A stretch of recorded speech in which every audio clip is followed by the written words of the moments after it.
பிதா சுதன் பரிசுத்த ஆவியின் பேராலே ஆமீன்.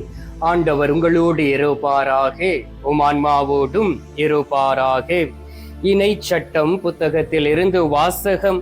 அதிகாரம் 28, இறை வார்த்தை 1. உன் கடவுளாகிய ஆண்டவரின் குரலுக்கு செவிகொடு. நான் இன்று உனக்கு விதிக்கும் கடவுளுடைய கட்டளைகள் அனைத்தையும் கடைபிடிப்பதில் கருத்தாயிரு.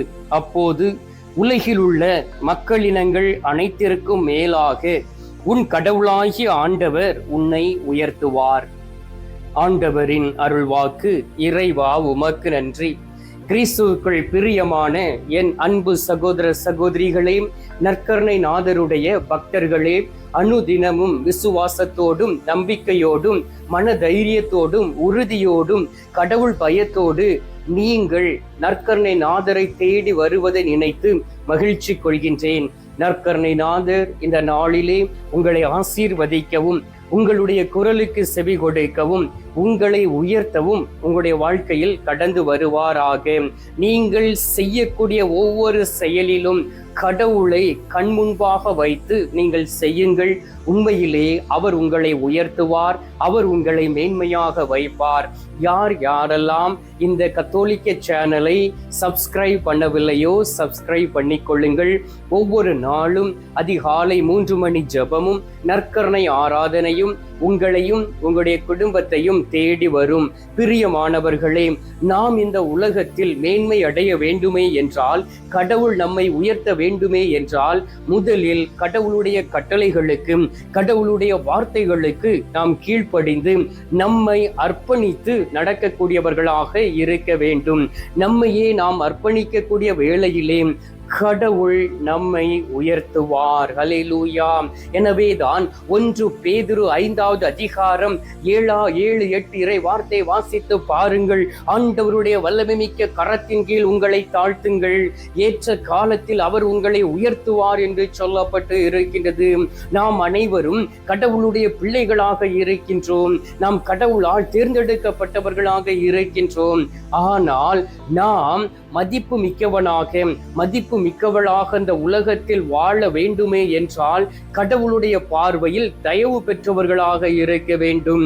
விடுதலை பயணம் 33வது அதிகாரம் 12, 13 வார்த்தைகளை வாசித்து பாருங்கள்.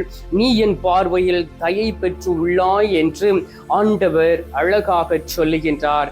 அன்பார்ந்தவர்களே, உண்மையிலே கடவுளுடைய பார்வையில் நீங்கள் தயை பெற்று இருக்கிறீர்களா? கடவுளுடைய பார்வையிலே அவருடைய மகளாக இருக்கிறீர்களா?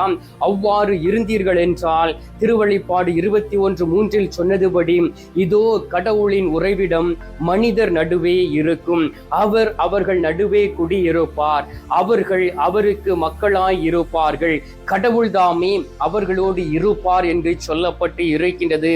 இந்த நாளிலே கடவுள் நம்மோடு இருப்பதற்காக, கடவுள் நம்மோடு வாசம் செய்வதற்காக, கடவுள் நம்மை ஆசீர்வதிப்பதற்காக அவருடைய மகளாக மாற்றி இருக்கின்றார். விசுவசித்தால் நீங்களும் உயர்த்தப்படுவீர்கள், விசுவசித்தால் நீங்களும் ஆசீர்வதிக்கப்படுவீர்கள். அப்படி என்றால் கடவுள் உங்களை உயர்த்தும் போது நடப்பது என்ன?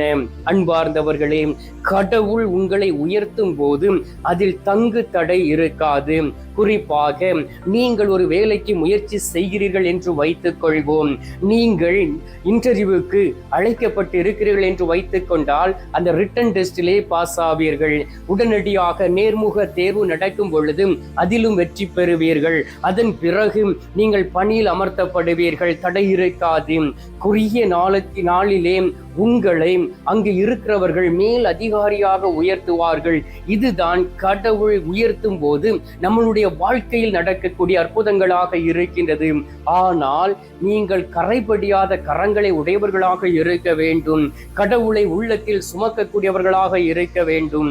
கடவுளுடைய வழியில் நடக்கக்கூடியவர்களாக இருக்க வேண்டும். கடவுள் கற்றுக் கொடுப்பவற்றை நீங்கள் தேர்ந்து கொண்டு அவருடைய கட்டளையின்படி நடக்கக்கூடியவர்களாக உங்களை அர்ப்பணிக்க நேரத்திலே ஆண்டவர் உயர்த்தி கொண்டே உங்களை செல்வார். அன்பார்ந்தவர்களே, ஆண்டவர் உயர்த்தும் பொழுது அதில் எந்த ஒரு வலியும் இருக்காது, எந்த ஒரு பெயினும் இருக்காது, எந்த ஒரு கவலையும் இருக்காது, எந்த ஒரு துக்கமும் இருக்காது. ஏனென்றால் அவர் நம்மை அவருடைய பிள்ளைகளாக தேர்ந்து கொண்டார். நமக்கு எதிராய் இருந்த அனைத்து கடன் பத்திரத்தையும் அவர் அழைத்து விட்டார். அன்பார்ந்தவர்களே, எனக்கு தெரிந்த ஒரு நண்பர் இப்பொழுது அவர் நல்ல ஒரு பணியை செய்து கொண்டு இருக்கின்றார். தனியாக ஒரு கம்பெனி வைத்து நடத்தி கொண்டு இருக்கின்றார். பிரியமானவர்களே, அவரை நான் கவனித்து பார்க்கும் பொழுது அவர் ஆண்டவருடைய கரங்களில் அழகிய மணிமுடியாய் இருப்பதை பார்க்க முடிகின்றது. ஒரு நாள் அவரிடம் கேட்டேன், இவ்வளவு வளர்ச்சிக்கு காரணம் என்ன என்று. அவர் என்னிடம் சொன்னார், ஒரு நாள் இந்த தெருவிலே, இந்த ரோட்டிலே 75 பைசா இல்லாமல் நடந்து சென்றேன் 5 கிலோமீட்டருக்கு. ஆனால் அதே தெருவிலே, அதே ரோட்டிலே ஆண்டவர் இந்த நாளில் என்னை உயர்த்தியிருக்கின்றார். வெளிநாட்டு காரிலே நான் பயணம் செய்கிறேன் என்று. அன்பார்ந்தவர்களே, அவர் மீண்டும் ஒரு சாட்சியை சொன்னார். நான் அன்னை மரியாள் மீது நம்பிக்கை வைத்திருக்கின்றேன். எந்த ஒரு பிரச்சனை வந்தாலும், எந்த ஒரு கவலை வந்தாலும், தோல்வி வந்தாலும் உடனடியாக வேளாங்கண்ணியை நோக்கி செல்வேன். அங்கு 1-2 நாட்கள் அமர்ந்து செபித்து நல்ல பாவ சங்கீர்த்தனம் செய்து என்னை கழுவிவிட்டு உண்மையிலே ஒரு பரிசுத்தமாக நான் நடப்பேன். அதற்காக தீர்மானத்தை நான் எடுக்கும் பொழுது ஆண்டவர் என்னை உயர்த்தினார், ஆண்டவர் என்னை ஆசீர்வதித்தார். அன்பார்ந்தவர்களே, இந்த நாளிலே நீங்கள் உயர்த்தப்பட வேண்டுமாம், ஆசீர்வதிக்கப்பட வேண்டுமாம், மதிப்பு மிக்கவர்களாக இருக்க வேண்டுமாம், ஆண்டவரை நம்பி நீங்கள் வாருங்கள். அவர் உயர்த்தும் பொழுது எல்லோருமே உங்களுக்கு எதிராய் இருந்தவர்கள் கூட உங்கள் சார்பாக வருவதை பார்க்க முடியும். எனவே கண்களை மூடி சில மணி துளிகள் நற்கருணை நாதரிடம் விசுவாசத்தோடும் நம்பிக்கையோடும் நாம் இப்பொழுது மன்றாடுவோம். எங்கள் பரலோக தந்தையே, இயேசு கிறிஸ்துவே, தூயனல் ஆவியே, தகப்பனே, இந்த அருமையான நாளுக்காக உமக்கு நன்றி சொல்லி உம்மை துதிக்கிறோம் சுவாமி. இந்த நாளிலே நீர் எங்களுடைய வாழ்க்கையில் கடந்து வரவும், எங்களுடைய உள்ளத்தில் குடி இருக்கவும் நீர் எங்களை தேடி வந்திருக்கின்றீர். ஆண்டவரே, எங்களை மதிப்பு மிக்கவளாக மாற்றி மேன்மை அடையும் பொழுது நீர் எங்களை உயர்த்தி மேன்மையான இடத்தில் வைப்பீர் என்பதை நாங்கள் அறிவோம் அப்பா. எங்களுடைய மூதாதையர்களுடைய வாழ்க்கையிலே நீர் அப்படி செய்திருக்கின்றீர். எங்களுடைய வாழ்க்கையிலும் அப்படி செய்வதற்காக எங்களை தேடி நாடி வந்திருக்கின்றீர். பரிசுத்த தெய்வமே, இந்த நாளிலே உம்மை நம்பி வந்திருக்கக்கூடிய பிள்ளைகள் ஒவ்வொருவரையும் உயர்த்திடுவீராக. கடன் பிரச்சனையோடு இருக்கக்கூடிய பிள்ளைகள் அனைவரும் கடன் பிரச்சனைகளிலிருந்து வெளியிலே வரவும் இந்த நாளிலே அதற்குரிய வழிகளை என் ஆண்டவர் திறந்திட வேண்டுமாயும் உம்மை நோக்கி செபிக்கிறேன் அப்பா. ஏனென்றால் இந்த நாளிலே உமது குரலுக்கு செவி சாய்த்து இருக்கின்றோம். உமது விதிமுறைகளை கடைபிடித்து நடக்கக்கூடிய பிள்ளைகளாய் நாங்கள் அனைவரும் மாறுவோம் சுவாமி. எங்களோடு கூட இருப்பீராக. எங்களோடு நீர் கடந்து வாரும், எங்களை பலப்படுத்தும், திடப்படுத்தும். அப்பொழுதுதான் என் கடவுளுக்கு ஏற்ற ஒரு மகளாக எங்களால் வாழ முடியும் சுவாமி. ஆண்டவராகிய இயேசு கிறிஸ்துவே, நீர் எங்களோடு கூட இல்லை என்றால் நாங்கள் தவறி விடுவோம் அப்பா. நீர் எங்களை வழி நடத்தவில்லை என்றால் நாங்கள் வழி தப்பி சென்று விடுவோம் சுவாமி. இந்த நேரத்திலும் கூட யாரெல்லாம் விண்ணப்பங்களை ஏறெடுத்து ஜெபித்துக் கொண்டு இருக்கிறார்களோ அவர்களையும் அவருடைய குடும்பங்களையும் நிறைவாக ஆசீர்வதிப்பீராக. ஆண்டவரே, இந்த நேரத்திலே நீர் எங்களுடைய ஜெபத்தை கேட்டிருப்பதற்காக உமக்கு நன்றி. ஜெபத்தை கேட்டு பதில் தந்திருப்பதற்காக உமக்கு ஸ்தோத்திரம், ஸ்தோத்திரம், ஸ்தோத்திரம். மீட்பெரும் இரட்சகருமான இயேசுவின் திருக்கரத்தில் ஒப்புக் கொடுத்து எங்கள் தாய் கன்னி மரியாள் வழியாக ஜெபிக்கின்றோம். அன்பு தந்தையே, ஆமீன். பரலோகத்தில் இருக்கிற எங்கள் பிதாவே, உம்முடைய நாமம் அர்ச்சிக்கப்படுவதாக, உமது ராஜ்யம் அருக, உமது சித்தம் பரலோகத்தில் செய்யப்படுவது போல பூலோகத்திலும் செய்யப்படுவதாக. எங்கள் அனுதின உணவை எங்களுக்கென்று அளித்தருளும். எங்களுக்கு தீமை செய்கிறவர்களை நாங்கள் பொறுப்பது போல எங்கள் பாவங்களை பொறுத்தருளும். எங்களை சோதனை விழவிடாதையும் தீமையில் இருந்து எங்களை ரட்சித்தருளும். ஆமீன். அருள் இறைந்த மரியே வாழ்க. கர்த்தர் உடனே பெண்களுக்குள் ஆசீர்வதிக்கப்பட்டவள் நீரே. உம்முடைய திரு வயிற்றின் கனியாகிய இயேசும் ஆசீர்வதிக்கப்பட்டவரே.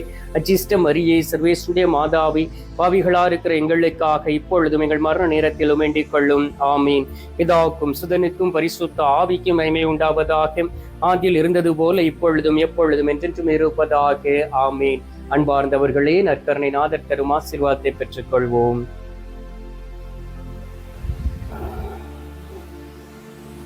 எல்லாம் வல்ல இறைவன், பிதா, சுதன், பரிசுத்த ஆவி உங்களையும் உங்களுடைய குடும்பத்தையும் ஆசீர்வதிப்பாராக. ஆமீன்.